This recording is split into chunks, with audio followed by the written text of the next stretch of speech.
আসামি এমনভাবে বিজ্ঞ আদালতকে বলতেছে যে আমার প্রতি কোনো জিন বা এই ধরনের কিছু শোয়ার আছে, আমি কখন কি ঘটে এটা পরবর্তীতে ভুলে যাই। আমরা বিজ্ঞ আদালতকে বলেছি এটা সম্পূর্ণ তার এখন একটা বানানো বক্তব্য প্রলাপ। কারণ হচ্ছে এটা খুবই সুপরিকল্পিত ঘটনা। এই আসামি তার সাথে যে ইন্ধনদাতারা রয়েছে, অর্থ যোগানদাতারা রয়েছে, এটা তাদের একটা সংঘবদ্ধ ঘটনা। এই ঘটনা ঘটায় এই আসামি এবং তার সাথে যারা জড়িত আছে তারা সম্পূর্ণভাবে এই বাংলাদেশের আইনশৃঙ্খলাতে একটা অস্থিতিশীল পরিবেশ তৈরি করার জন্য এবং হিন্দু এবং মুসলমানদের মধ্যে দাঙ্গা বাজানোর একটা পরিকল্পনা ছিল।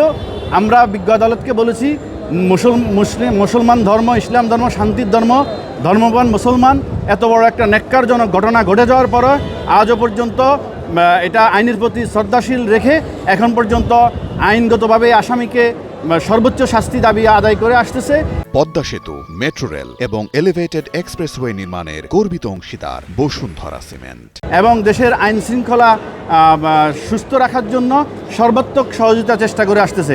আমরা বিজ্ঞ আদালতকে বলেছি এই আসামিকে কেন রিমান্ডে না হবে, কোনো সাম্প্রদায়িক উস্কানি ছিল কিনা এবং পার্শ্ববর্তী দেশ ইন্ডিয়ার কোনো এজেন্ট বাস্তবায়ন করার জন্য এই হিন্দু ধর্মাবলম্বী অপূর্ব পাল এই ধরনের ন্যাক্কারজনক ঘটনা ঘটিয়েছে কিনা এবং দেশের বর্তমান সরকার যে নির্বাচনমুখী হয়েছে সেই নির্বাচনকে বানচাল করার জন্য বাংলাদেশে ফ্যাসিস্ট সরকারের কোনো ভূমিকা আছে, তৎকালীন ফ্যাসিস্ট শেখ হাসিনার সমর্থকদের কোনো ভূমিকা ছিল কিনা সেটা খতিয়ে দেখার জন্য এবং এই আসামিকে নিবিড়ভাবে পর্যবেক্ষণ করলে এই মামলায় সঠিক তদন্তের স্বার্থে এই মামলার সত্য উদ্ঘাটন হবে এবং এই এজাহারের নামী আসামি ছাড়া অন্য কোনো আসামি এই মামলার ঘটনার সাথে জড়িত আছে কিনা তাদেরকে শনাক্ত করা, গ্রেপ্তার করা এবং এই মামলার সত্য উদ্ঘাটনের জন্য এই আসামিকে 10 দিনের রিমান্ড একান্ত প্রয়োজন। বিজ্ঞ আদালত আমাদের বক্তব্য শুনে, আয়ুষ সাহেব তদন্তকারী কর্মকর্তার বক্তব্য শুনে, রাষ্ট্রপক্ষের আমাদের সকলের বক্তব্য শুনে, আমাদের প্রসিকিউশন টিমের বক্তব্য শুনে